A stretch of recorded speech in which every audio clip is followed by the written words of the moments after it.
Maria back with another video, and as always, after I come off from the weekend and I have to go and start my week over, I'm in this bitchy, grouchy mood, and then I have this, like, strong need to just release all my frustrations and anger, and I have to say a lot of boredom as well. Very boring, long, drawn out, you get up and, out of bed and you're just like, oh my God. I'm the kind of person I like to be active. Anyway, I was thinking about how the fake Christians involved in this really have absolutely no sense of what is right and what is wrong. Now, I still owe the IRS, okay? Plus, I have bills that I have fallen delinquent on because of all the original issues that started many years ago. So I'm sitting here thinking, okay, I didn't mess up my job, okay? All the issues that related to my employment have all been social. And let me see, I just want to remove this form.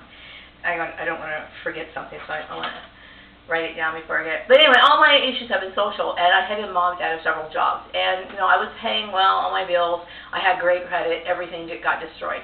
Okay, so I've been trying to go back to work, then bullshit happens. And I go back to work, and then bullshit happens. These people have literally just wrecked my life. Just taken everything and just threw it on the ground and shit on it.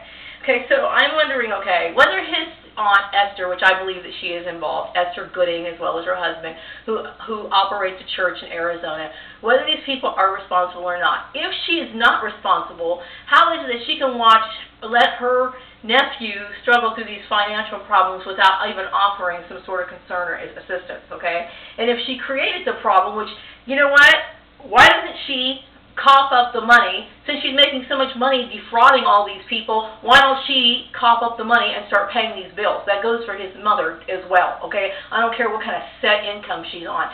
She had no right to interfere with my work. And I know she's involved in it because she's mentioned it before. She had a little notepad one time. She's like, okay, well, how much do you pay for your groceries? And it's none of your goddamn business, bitch. Okay, so I knew from a very early age that Christianity, or modern-day Christianity, was extremely commercialized. I used to watch the TBN channel just for entertainment, okay? I used to look at Jan Crouch, crying, getting all emotional over these letters that she would receive from people that were strangely all printed on the same stationery paper, which I just kind of thought that show was bullshit, but it really entertained me to see these people acting out this scheme to collect money. And that's exactly how I looked at it when I was younger. Although they did have a TV show on there that was called The Puppetry Day, and it had like these cute little puppets, and they would sing songs. Okay, that did kind of get my attention because it was cute. But other than that, I looked at the whole thing as bullshit. Okay, the furniture was just elaborate. They had a lot of money. And they were constantly talking about how, some old lady in Texas, she was, down to her last dime, and she's sending a donation because she's trying to help spread God's word, and blah, blah, blah, blah, blah, blah, blah, blah. Okay? These people lived large, okay? And I cannot stand the fact that they were such charlatans. So I'm saying, hey, you know what, Polly, Esther, even Callie Gardner, I don't even know you, Callie. I met you like one time, okay, when I used to rent from your company.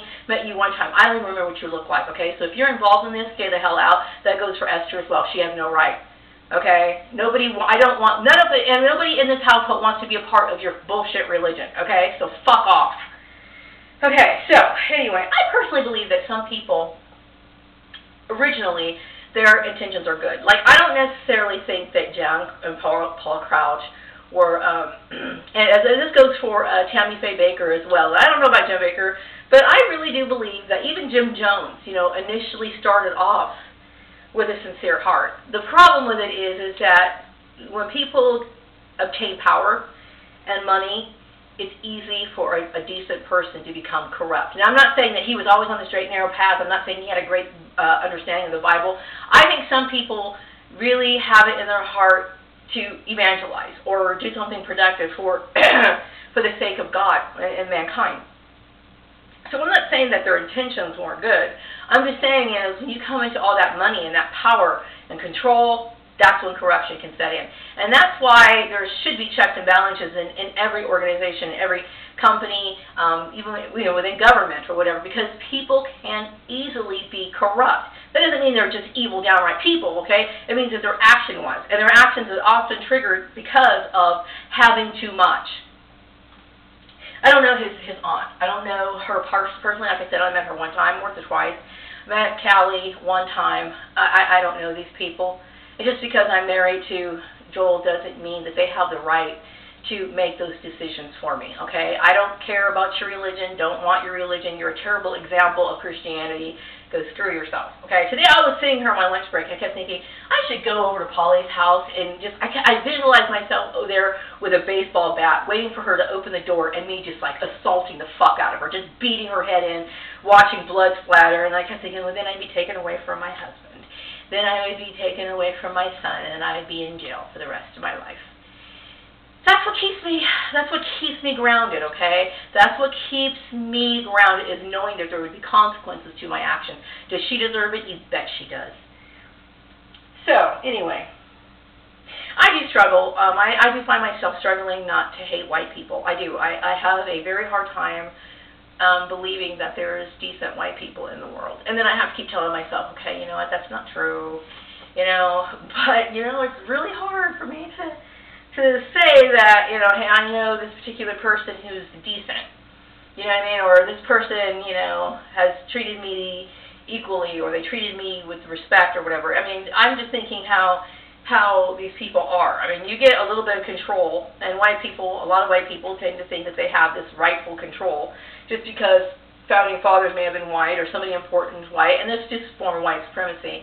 And I've dealt with it so much that I'm just like, I don't know about that. But, I keep telling myself that's not true. I need to get over feeling that way. I don't want to, release this hatred, on just everybody, okay? So I'm trying to get myself together as much as I possibly can. But, there's certain things that aggravate this situation. And me doing the same thing every day is starting to wear me down, okay? Especially because it's not something I really want. I have to work and I have to pay my bills, so I really don't have a choice. The very fact that I'm thinking, okay, well, how do I start, And then there's this lady with a foreign accent today. She calls my phone. And I don't want perps calling me. I really don't. Okay, and I would like to, make a suggestion to business owners or people who, manage large companies that do telemarketing or job searches or whatever. And this is no offense to people who have foreign accents. There is nothing wrong with coming from a different country or anything like that. But if you have an accent if your accent is so strong that you cannot communicate effectively without somebody constantly asking you to repeat yourself, you shouldn't be in that job, okay? No offense, but you really shouldn't. So this lady was calling me, asking me, would I be interested in a bookkeeping job? Here's my issue, okay? I have been working myself up to a certain level. Okay, I'm tired of people offering me less than what I am. I don't want her calling. I think she was saying she was from a company called VTech. Okay, the suspicious issue is that they're always calling me from unknown numbers, okay? I don't want anybody calling me anymore, unless, of course, it's a legitimate job, okay? Anything, like I said, I am building a genocide report, and it will get you on there. And it's not just me. I'm putting this on all that shit. I mean, it's all getting reported. This targeted individual stuff is very serious, okay? Because right now, gang stalking is the new Holocaust. And for companies to be participating in it, and I think people are slowly but surely catching on as to why these things are not supposed to be done. You don't want your name, out there as a company that's not, what's the word for it? A company that divulges information, a company that promotes, because you are. Anytime somebody's calling me from one of these companies and offering me a bogus job or some bullshit that I don't want, or whether it's bogus or it's real or not, the thing is, they are complying with the stalker. The whole reason why this is going on right now is because of the original stalkers, okay? So you guys are just jumping in and trying to play games, okay? First of all, if you want to play games, please do it in English, and do it so in a way where I can understand you, okay? That's no offense to your race or your background or anything like that, but seriously, I would never hire somebody that could not speak proper English to communicate effectively to the people that they're calling, okay? You shouldn't have that job. Yeah, I said that, okay? Yeah, I mean, this is how I feel. So every first day that I have to get back into the grind, I have to release this frustration. I just have to. You know, I mean, so many other people would have taken it upon themselves to do a whole lot worse, okay? But like I said, there's laws in place, and I have to respect them. Otherwise, I'm going to be separated from my loved ones, okay? I don't want that. But like I said, yeah, they deserve it. So anyway, I'm wrapping up this video, and I wish you all a wonderful day. Take care. Bye-bye. Oh, I just wanted to share my new blouse with you. I did go thrift shopping. I call it thripping, like when I go and I like thrift stores a lot, so I picked out this blouse. It's not something I ordinarily wear. I remember having a few blouses like this many years ago in the early 90s, so it kind of reminded me of that. And I like the print. I like the little hearts, the black hearts all over it. I thought it was cute. So anyway, I just wanted to share that with you, and have a wonderful day. Bye-bye.